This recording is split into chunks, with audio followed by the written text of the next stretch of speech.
सलमान खान को मिली फर्जी धमकी पर भी कई राज्यों की पुलिस एक्टिव हो जाती है, लेकिन लॉरेंस से परेशान एक आम आदमी को कोई सुरक्षा नहीं देता है। मेरठ की गलियों में एक नाम दशकों से खौफ का पर्याय बना हुआ है।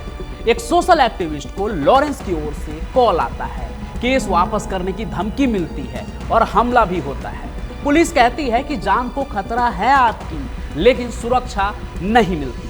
यहां तक कि सीएम योगी ने भी सुरक्षा की बात कही, लेकिन आम आदमी का सुनने वाला कोई नहीं है। मजबूरन उसे कहना पड़ा, अब क्या लॉरेंस बिश्नोई को देशभक्त कहूं तब मिलेगी सुरक्षा। मेरठ की गलियों में एक नाम दशकों से खौफ का पर्याय बना हुआ है और वो नाम है बदन सिंह बद्दो। एक वक्त का ट्रक ड्राइवर जिसने धीरे धीरे जुर्म की दुनिया में अपनी अलग पहचान बना ली थी। यूपी पुलिस की मोस्ट वांटेड की लिस्ट में टॉप पर रहने वाला इस गैंगस्टर ने सिर्फ उत्तर प्रदेश में ही नहीं बल्कि पंजाब, नेपाल और हिमाचल तक अपने ठिकाने बना रखे थे। वो देखने में कोई फिल्मी सितारा लगता है और शख्सियत डॉन जैसी है, जिसे पकड़ना मुश्किल ही नहीं नामुमकिन है। और मेरठ के इसी डॉन के बारे में एक और सनसनीखेज खुलासा हुआ था कि बद्दो के तार सीधे सीधे लॉरेंस बिश्नोई गैंग से जुड़े हुए थे और वो लॉरेंस की ताकत के जरिए लोगों को अपने निशाने पर ले रहा है और इसका सबूत अब दिख रहा है। बद्दो का सबसे बड़ा टारगेट इन दिनों एक सोशल एक्टिविस्ट अभिषेक सोम है, जो पुलिस से लेकर कोर्ट और यहां तक कि सीएम योगी तक के आगे गुहार लगा चुके हैं, लेकिन उन्हें मदद मिल नहीं रही है। अब बदन सिंह बद्दो चीज क्या है वो तो आप थोड़ा थोड़ा जान ही चुके हैं। आइए आगे पूरा मामला बताते हैं कि लॉरेंस बिश्नोई गैंग से जुड़ी ये नया मामला अब क्या है, कैसे बद्दो के साथ उसकी मिलीभगत चल रही है। देखिए, यह बद्दो जो है काफी समय से फरार है, लेकिन इसके बारे में मेरठ एसटीएफ के हाथ तब एक बड़ा सुराग लगा जब उन्होंने फरवरी 2020 में मोहाली से एक कनेक्शन ट्रेस किया था बदन सिंह बद्दो का। रिपोर्ट्स की माने तो लॉरेंस बिश्नोई गैंग से जुड़े कई शूटर्स बद्दो के कांटेक्ट में थे। पुलिस ने जब पंजाब के कुछ मोबाइल नंबर सर्विलांस पर लिए तो चौंकाने वाले नतीजे सामने आए। फिर मोहाली में एसटीएफ को खबर मिली कि बद्दो वहीं कहीं छिपा हुआ है, लेकिन पुलिस दबिश देती इससे पहले ही वो गायब हो गया। फिर आगे कोरोना का लॉकडाउन आया, इस वजह से ऑपरेशन जो है धीमा पड़ गया। दुनिया ही रुक गई थी उस समय और बद्दो एक बार फिर से इन सभी चीजों के बीच कहीं बच निकला और ऐसे फरार हुआ कि फिर हाथ ही नहीं आया। आगे बद्दो के पंजाब कनेक्शन का एक और बड़ा खुलासा हुआ। एसटीएफ को जानकारी मिली कि वो अकाली दल के एक यंग लीडर के कांटेक्ट में था, लेकिन जब पुलिस ने इस कड़ी को पकड़ने की कोशिश की तो कुछ ही समय बाद उस नेता की हत्या कर दी गई। ऐसे में पुलिस को यकीन हो गया कि बद्दो अब भी किसी बड़े गैंग के संरक्षण में है। आज जो बद्दो अपराध की दुनिया में रमा हुआ है वो बचपन में एक बहुत ही साधारण परिवार से ताल्लुकात रखता था। उसके बारे में तो ये भी कहते हैं कि कभी वो ट्रक चलाया करता था, लेकिन जल्द ही उसने जुर्म की दुनिया में कदम रख लिया। फिर हत्या, रंगदारी, जमीनों पर कब्जा, इन सब में उसका नाम सबसे ऊपर आता था। फिर जब यूपी के पूर्व डीजीपी ब्रजलाल ने उसकी घेराबंदी शुरू कर दी तो वहां से बचकर वो पंजाब भाग गया और वहां से उसने अपने पुराने कॉन्टैक्ट्स फिर से जिंदा कर लिए और फिर आगे जुर्म की दुनिया में बढ़ता रहा। कहीं दूर बैठ के ही अब अपने क्राइम सिंडिकेट को चला रहा है। अब बद्दो की बात आज मैं क्यों कर रहा हूँ? बद्दो तो काफी पुराना नाम है, काफी समय से एक्टिव है, लेकिन आज ही मैं ये कहानी क्यों सुना रहा हूँ? इसकी दो वजह है। एक लॉरेंस गैंग से उसका कनेक्शन और दूसरा लॉरेंस के साथ मिलकर उसका ऑपरेट करना, जिसका असर अभी दिख रहा है, जिसकी कहानी इन दिनों जुर्म की दुनिया में किसी गुमनाम गलियारे में गूंज रही है, जिसे फिलहाल तो कोई सुन नहीं रहा है, लेकिन अगर ध्यान नहीं दिया गया ना तो बड़ा धमाका हो सकता है। धमाका यानी कि कुछ बड़ा सुनने को मिल सकता है, क्योंकि बद्दो की फरारी के दौरान एक और सनसनीखेज मामला सामने आया था जो अभिषेक सोम नाम के एक व्यक्ति से जुड़ा हुआ है। अभिषेक सोम एक सोशल एक्टिविस्ट है और उन्होंने इलाहाबाद हाईकोर्ट में जनहित याचिका दायर की थी कि बद्दो को पकड़ने के लिए सरकार सख्त कदम उठाए। जब अदालत ने एडिशनल चीफ सेक्रेटरी होम को तलब किया और बद्दो की संपत्तियों को ध्वस्त करने के आदेश दे दिए तो यह खबर मीडिया में आग की तरह फैल गई। यही वो मोड़ था जब बद्दो ने अभिषेक सोम को अपना दुश्मन मान लिया, क्योंकि उसके याचिका के बाद ही कार्रवाई शुरू हुई थी। इस वजह से अभिषेक के ऊपर जानलेवा हमला भी हुआ, जिसका आरोप उन्होंने बद्दो पर लगाया। पुलिस में शिकायत दर्ज कराई गई, लेकिन मामला यही नहीं रुका। अभिषेक को लगातार धमकियां मिलने लगी। फिर एक दिन उनके पास एक इंटरनेशनल कॉल आया, जिसमें लॉरेंस बिश्नोई गैंग के नाम से धमकी दी गई। कॉल में साफ तौर पे ये कहा गया कि अगर तुमने मुकदमे वापस नहीं लिए तो तुम्हारा भी वही हाल होगा जो सिद्धू मूसेवाला और सलमान खान का इन दिनों है। ठीक वैसा ही हाल होगा जैसा उनका है, वरना तुम्हारा भी हाल सिद्धू मूसेवाला और सलमान खान की तरह हो जाएगा।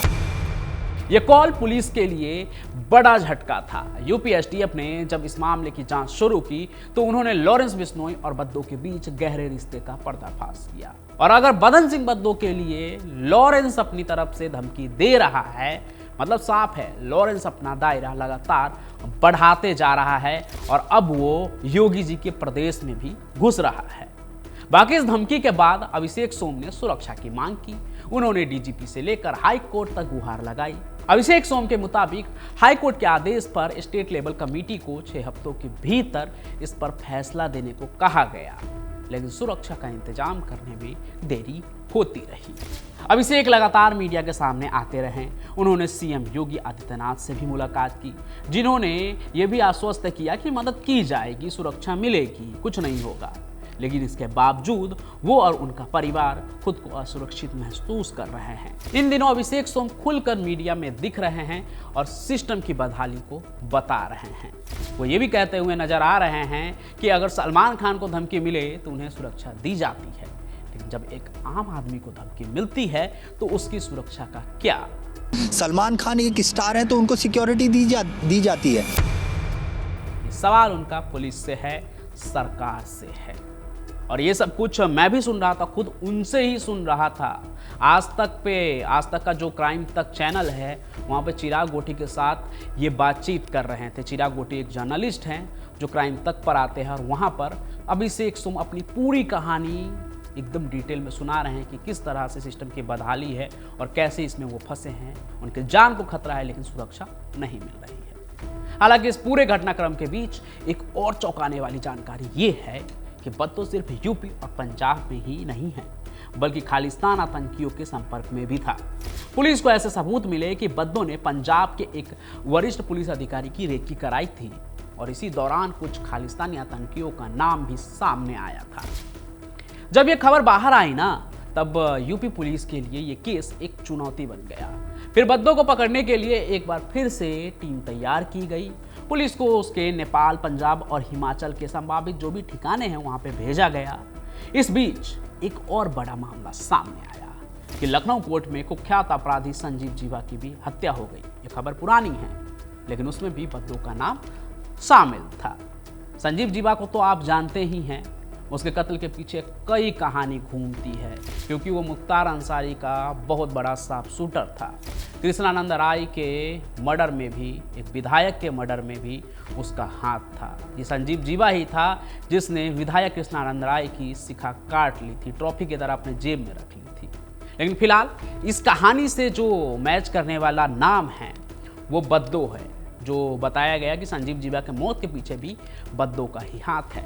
यानी बद्दो जो है वो गैंगस्टर है, वो इतनी पहुंच रखता है कि वो चाहे कहीं भी रहे लेकिन अपने दुश्मनों को टारगेट कर लेता है।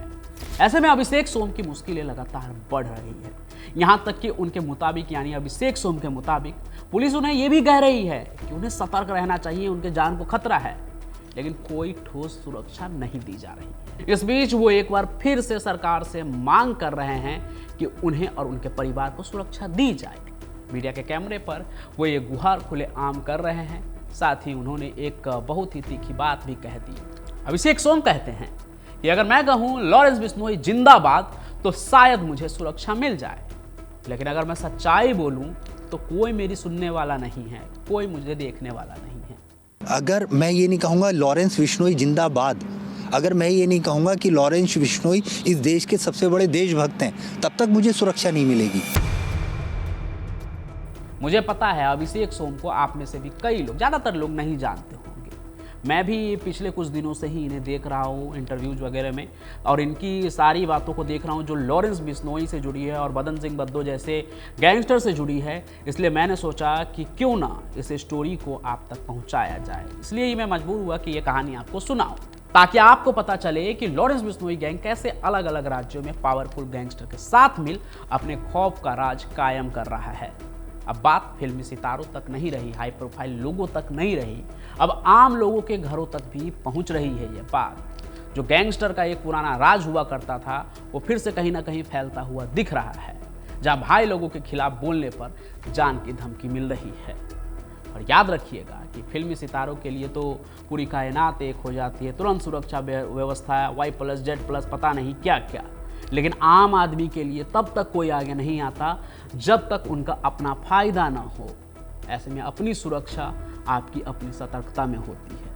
अभिषेक सोम के इन बातों में कितनी सच्चाई है पुलिस को पता लगाना चाहिए, और अगर सच में उनको जनहित याचिका दायर करने की वजह से धमकी मिल रही है तो उन्हें सुरक्षा तो मिलनी चाहिए।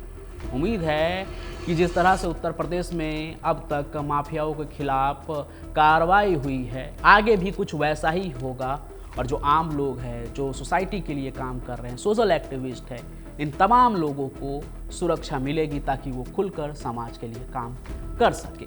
बाकी इस पूरे मामले पर आप क्या सोचते हैं, आप क्या सोचते हैं वो सबसे ज़्यादा ज़रूरी है, क्योंकि अक्सर मैं देखता हूँ ना कि चैनल पे जब लॉरेंस की वीडियो हो या फिर दाऊद की वीडियो हो, बड़े बड़े गैंगस्टर, बिहार के बाहुबली, तो उनके वीडियो के नीचे उनके समर्थक बहुत होते हैं, लेकिन अगर वो कुछ गलत कर रहे हैं, अगर उससे समाज पर प्रभाव पड़ रहा है तो उसके खिलाफ तो सबसे पहले आपको ही बोलना चाहिए। मैं तो कहानियाँ सुना रहा हूँ, जो हो रहा है वो आपको सुना रहा हूँ, लेकिन ये हम तक, आप तक ही उसका प्रभाव दिखता है। इसलिए आप क्या सोचते हैं वो कमेंट में ज़रूर लिखें। साथ ही साथ आज की इस कहानी को लाइक करें, ज़्यादा से ज़्यादा शेयर करें, और हमारे इस चैनल को सब्सक्राइब जरूर कर लें। साथ ही आपको बेल आइकन दिख रहा होगा, उसे भी दबा दीजिए, ताकि जो भी कहानी मैं लेकर आऊँ उसका नोटिफिकेशन आप तक बिना किसी रुकावट के पहुँचे, और आप मेरी कहानियों को देखते रहें मेरे साथ, यानी पंचम प्रकाश के साथ। मैं फिर से लौटूंगा, तब तक के लिए आपका बहुत बहुत धन्यवाद।